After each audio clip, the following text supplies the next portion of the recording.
So you've bought the ingredients or the groceries. Check. Very adult thing to do. You also have a bunch of recipes. Check.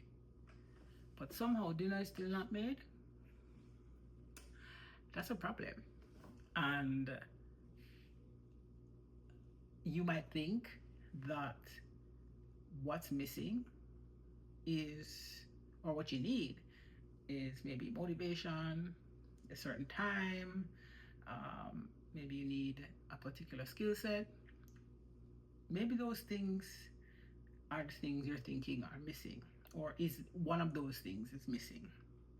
And while they do have an impact, no doubt about it, on you transforming ingredients to making meals or transforming ingredients into meals, that's not entirely it.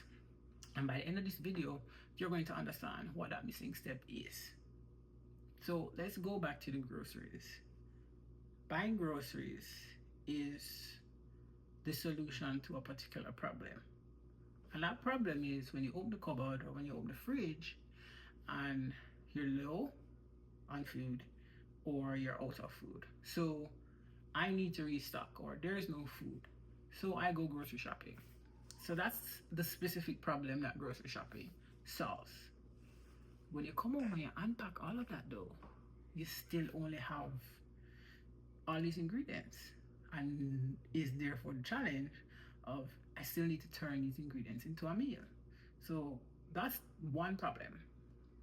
And then if you're like a lot of people, they will draw for recipes, right? Whether it's in a cookbook or it's something they save on IG or they have a particular blog that they follow, they'll draw for recipes. And while that's not a bad way to go, it again sometimes does not translate to made or finished meals. Why? Because recipes solve a particular problem. So remember I said groceries solve one problem. Recipes do solve another problem, a different problem. Recipes tell you how to make something, how to make a dish. Recipes don't exactly tell you what to make. And that might sound contrary, but hear me out. With the recipe, you're starting with the outcome, the final dish. You then have to reverse engineer. So look at what you need and the process you need to go through to bring that final dish to life or to the table. Versus taking stock of the groceries that you do have, that you just spent all that money buying, and taking those, turning those into meals. A recipe solves one aspect, which is how do I turn ingredients into a dish, but it misses the other aspect, which is how do I take what I already have and turn it not just into a dish, but into a meal that can serve me for dinner or serve me for multiple days, right? So recipes solve a different kind of problem. You are still left trying to figure out what do I cook or make. And if you watched yesterday's video where I said you're asking a wrong question by asking what should I make now that I have the groceries, the question you should now be asking is what can these ingredients now become? Which is different from what the recipe does, right? And again, it's not me knocking recipes, it's just me identifying clearly a difference. So what can these ingredients now become? And what that question does is work from where you are. And in order to do that, or now that you've identified that, now that you've asked that question, you can move forward. And moving forward requires what I call a meal building practice. And the thing about this meal building practice is it's taking what you already have, using your available resources to bring something to life or to bring a meal together, which you can then utilize recipes to further, right? So what this meal building practice does is look at what I have bought, so my groceries, and I like to, so whereas you have recipes, this, in looking at what you have, I like to call it the 3 P's. which is THREEPES. Three P's, or THREP''S, which is protein, that's the first P, produce, which is the second P, and pantry slash fridge, which is the third P. And what this does is take your ingredients, group them, and from there you can build meals. And I'm gonna walk you through what that looks like. So in looking at your protein, which is a major macronutrient and an important one, so we're looking at things like chicken, fish, beef, pork. We're looking at your meat and seafood and poultry, right? For your produce, you're looking at your fruits and your vegetables. And you have starchy vegetables, which are things like your potatoes, and then you have and pumpkin, and then you have your pantry items or pantry slash fridge, which include pantry staple items and things that you keep in your fridge, like sauces, right? So your pantry staples look like things like your rice and your beans, your breads, other grains, that type of thing. So pantry includes your grains and your beans, which are also carbohydrates. So I often talk about protein, veg slash fruit, carbohydrates, and healthy fats. Your pantry includes some carbohydrates, and it includes some healthy fats through your oils, through your nuts and your seeds, and your rice and beans are your carbohydrate staples, right? Your fruits also include some healthy fats as well. And your sauces, your flavorings, your seasonings also belong in your pantry. And I'd say pantry slash fridge. So having your items grouped or looking at your groceries from these three groups, you can now build meals. Because let's do an example. You, like a lot of people, tend to buy the same groceries every week. You buy the same proteins, the same starches, the same fruits slash vegetables, depending on the season. And you have your pantry staples that you restock time and time again. So let's say I go to the grocery store, and a typical grocery run might include 2 proteins or 3. So things like salmon, chicken, eggs. Those are my 3 proteins. You could just pick one if 3 seems too much.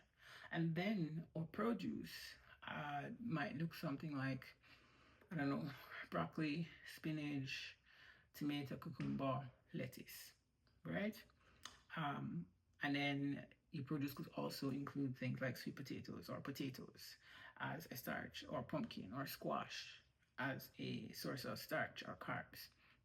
And then your pantry items, pantry staples, which may or may not be bought every week because you might buy it in bulk, are things like rice, doesn't matter what kind of rice, beans, doesn't matter what kind of beans, nuts and seeds, and then you have things like your sauces, so maybe an Asian type sauce, or sauces used in Asian cooking, so maybe soy sauce, oyster sauce, maybe sweet chili sauce, maybe some jerk sauce or jerk marinade, maybe some cream sauce, that type of thing. So those are my groceries. And now that I've identified all those things, now that I have all those things, meals I can build from those things can look like rice bowls, can look like salads, can look like wraps, can look like sandwiches, can look like a stew or a soup. If you look at food categories, so you've identified different meals that you can make, but the same groceries. And this approach means now that, okay, I've identified these things, let me use recipes to help bring that together, let me use recipes to help guide me, right? So I make delicious food. But generally, having identified your food groups or your groceries in these different groups, what meals can be made from them, and we've identified the types of meals. Your rice bowls, which could either be just a regular rice bowl, protein, rice, veggies, some healthy fats, or something like a stir fry, or something like fried rice, right? Your wraps, your tacos, a sandwich or a burger. And we have identified meal types now. And then you use recipes, utilize recipes to take it a step further. So I've shared with you now what this meal building process looks like.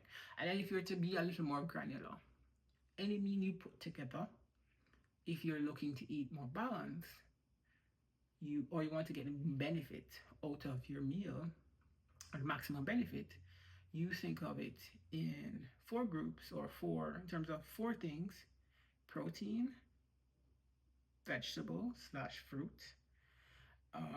carbohydrates, and healthy fats. And then I have a fifth thing, which I call yum factor, which is something that adds flavor or texture to your meal. So that's the meal building process, or what it looks like, very simplified. And with that in mind, it now takes you from I don't know what to cook to I can cook any of these things. Let me put it together. A recipe is going to show me how, if you use a recipe. Otherwise, you literally can utilize whatever skill, based on whatever skill, knowledge that you have, you can put these things together, even without a recipe, to bring your meals to life. Because wanting to eat and nourish yourselves is, I think, something a lot of us desire, most of us do, but we're often caught or stuck between the ingredients, all these things that life is lifing, getting in the way of me making these meals, whether you want to do a big meal prep or you just want to focus on one meal at a time. So dinner tonight is, as far as you're looking, I have these groceries. What can these groceries become? Is a far more, what's the word, expansive question than what should I cook? Because what should I cook is needing you to take it a step further. What do I have the capacity for? How much time do I have? How much effort do I want to exert? Versus what can these ingredients become? All of that is already considered.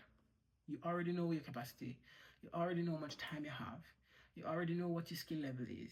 And so you're going to use that to bring a meal forward. Or knowing that, and this meal building framework, what here's a meal that I can put forward.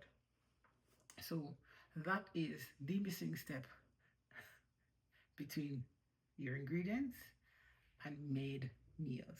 Now that you know what this missing step is, especially someone who might be trying to eat better or eat more nourishing meals, more balanced meals, here's the thing that you need to know: that collecting more recipes is not the thing that's going to get you there. But you have to come back tomorrow to find out what will.